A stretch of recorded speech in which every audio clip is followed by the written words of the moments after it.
전환사채는요, A채권이 없어지고 주식만 생기는 것. 신주인수권부 사채는 A채권도 있고 A주식도 있고요. 그 다음에 교환사채는 A채권은 없어지고 다른 주식이 생기는.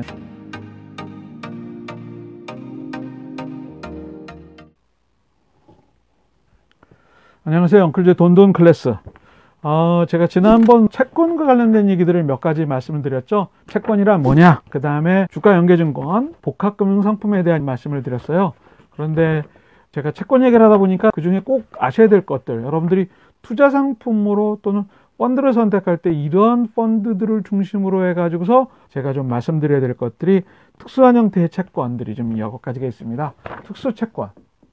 제가 여러분들한테 돈돈 클래스 할 때 주식과 채권 얘기를 하면서, 주식은 자본의 영역이고요, 채권은 부채 영역이다, 뭐 이렇게 말씀을 드렸는데, 이 가운데 이렇게 끼일 수 있는 채권들이 좀 몇 가지가 있어서 그 특수채권이라는 말로 좀 제가 묶어봤어요.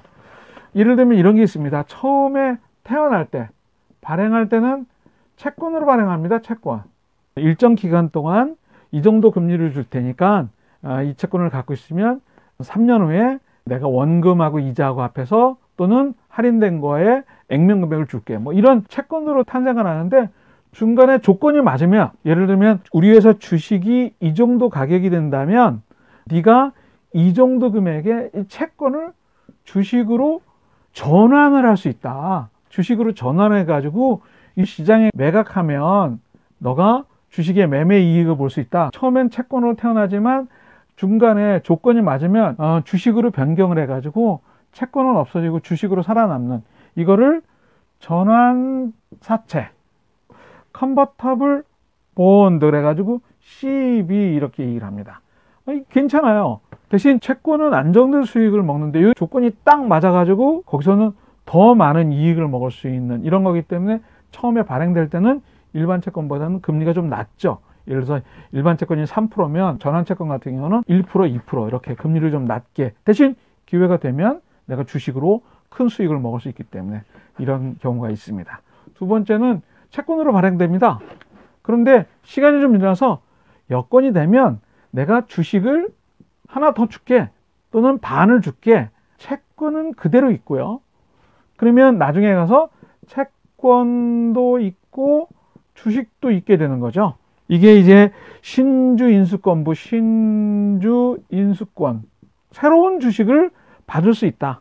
본드 위드 워런트, BW라고 이렇게 얘기를 합니다. 이것도 일반 채권에 비해서 금리가 좀 낮겠죠. 왜냐하면 내가 주식을 받아가지고 그걸로 매매하면 일반 주가가 10,000원이면 뭐 한 8,000원 정도 받을 수 있다. 이런 옵션이 주어지는 거기 때문에 채권은 채권 금리대로 먹고 한 2,000원의 이득을 얻을 수 있으니까 채권과 주식 이렇게 두 가지 이득을 볼 수 있는 경우가 있죠. 이걸 세 번째, 또 하나가 있는데, 처음에 태어날 때는 채권으로 태어나는데 나중에 조건이 되면 주식을 주는데요, 처음에 첫 번째 전환 채권은 그 회사 주식을 줬잖아요. 예를 들면 A회사 채권이라면 A회사 주식을 준다는 겁니다. 그런데 세 번째는 A회사 채권을 받았는데 조건이 맞아떨어지면 A회사가 갖고 있는 A- 주식이라든가 B 주식으로 바꿔줄 수 있다.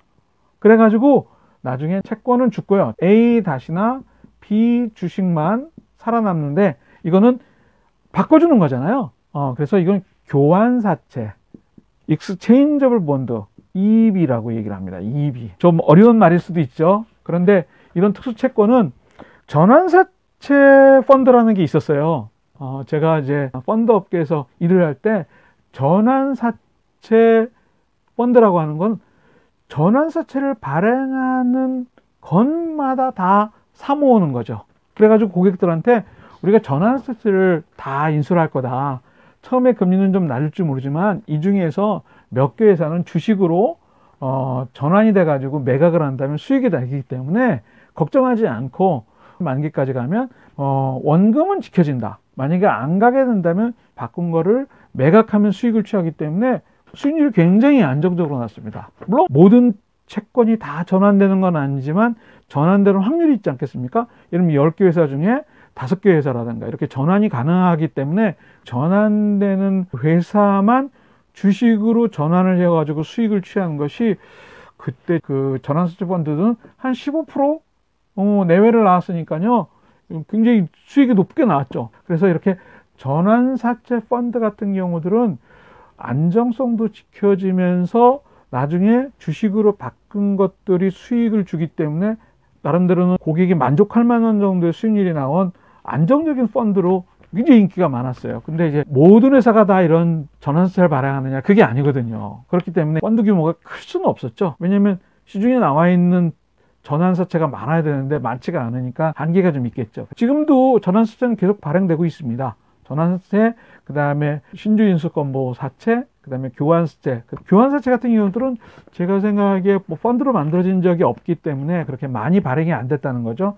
그 다음에 신주인수권보 채권, 그 다음에 전환사채 이런 것들은 굉장히 좀 인기가 있었기 때문에 여러분들도 좀 관심 있게 본다면 뭐 직접 투자를 하시는 것까지는 좀 어렵죠. 할 수는 있는데 일반인들이 쉽게 접근할 수 있는 부분이 아니기 때문에 또 뭐 그렇게 많은 양이 거래가 되는 게 아니기 때문에 힘들지만 펀드를 통해서 여러분들이 구매를 하신다면 괜찮을 것 같습니다. 뭐 이것 말고도 좀 알아두셔야 될 게 옵션부 사채, 이거는 조기 상환권에 대한 거거든요. 기간이 있는데 회사가 내가 원금을 주거나 약속한 거 줄 테니까 사채 기간이 만기가 되기 전에 돈으로 바꿔줄게, 사채 줘, 채권 줘, 이렇게 하는 경우, 또는 소비자가 너네가 더 나한테 유리한 조건에 이번 채권을 발행했는데 지난번 채권 나 반품할래, 이번 채권으로 다시 살 거니까 이거 반품 받아줘. 사실 채권은 반품 받아주는 게 아닙니다. 소유자가 가졌으면요 시장에 나가서 팔 수는 있을지 모르지만 채권은 발행시장에서 발행이 됐다면 만기까지 발행자한테 되돌아앉지 않습니다. 이런 옵션부 사채 같은 경우는 금리가 좋아지고 나빠지고 이런 거에 따라서 어떤 것이 유리하고 불리하고 이런 수도 있는 경우가 다 있겠죠. 그래서 여러분들이 좀 추가적으로 이런 전환사채, 신주인수권부 사채, 교환사채는 이해가 되셨죠? 전환사채는요 A채권이 없어지고 주식만 생기는 것, 신주인수권부 사채는 A채권도 있고 A주식도 있고요. 그 다음에 교환사채는 A채권은 없어지고 다른 주식이 생기는, 이 세 가지 구분을 좀 하실 줄 알면 뭐 여러분들은 그 나중에 펀드로 이런 것들이 선택됐을 때 그런 거구나, 그렇다면 내가 어느 정도 안정성과 어느 정도 수익성에 대한 감각이 생기기 때문에 선택하는데 어려움이 없으실 거예요. 그 다음에 제가 조금 아까 말씀드린 그 옵션부 채권, 이거는 조기 상환권에 대한 부분인데, 채권을 발행하는 거는 회사죠, 회사 또는 투자자. 조기 상환권을 발행자가 가질 수도 있고 투자자가 가질 수도 있다, 이렇게 말씀을 드릴 수 있고요. 발행자가 발행할 때는 중간에 내가 달라고 할 수도 있으니까 금리가 조금 높게 발행을 해야죠. 투자자 할 때는 금리가 일반 채권보다는 좀 낮을 수밖에 없어. 그 다음에 변동금리부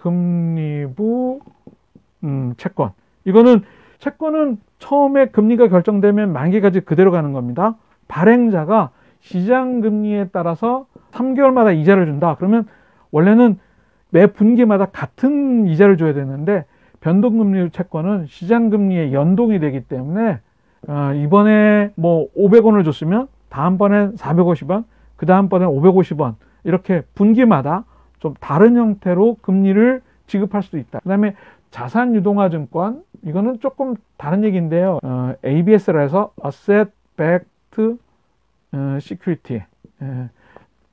여러분들이 주택담보대출을 받았으면 등기부등본을 떼보면 나는 우리은행에서 받았는데 무슨 유한 1차 유동화 주식회사 뭐 이렇게, 나는 분명히 우리은행에서 받았는데 이게 왜 이렇게 됐지? 이렇게 궁금한 경우가 있어요. 그게 이제 MBS라 해서 모기지 백 시큐리티라 가지고 장기 대출 부채를 자산으로 만들어 가지고 채권을 발행하는데 조금 어려운 얘기일 수도 있는데, 이런 것들이 다 특수한 채권의 형태입니다. 그래서 전환사채, 교환사채, 신주인수권부사채, 정부채권, 변동금리 채권, 자산유동화증권, 이게 우리가 알고 있는 일반적인 채권하고 주식의 성격이 있든가 아니면 채권의 변형된 형태, 그래서 고객이 원하는 형태로 조금 만들어 가지고 매력을 좀 더한 그런 채권들의 유형인데, 알아두시면 도움이 될 것 같아서 제가 생각난 김에 한번 짚고 넘어갑니다. 나중에 다양한 펀드를 말씀드리거나 금융상품을 말씀드릴 때 이 얘기가 한번 나올 거니까 그때 한번 다시 참고하시면 도움이 될 것 같습니다. 자, 좋아요, 구독 부탁드리고 다음 시간에 뵙겠습니다. 고맙습니다.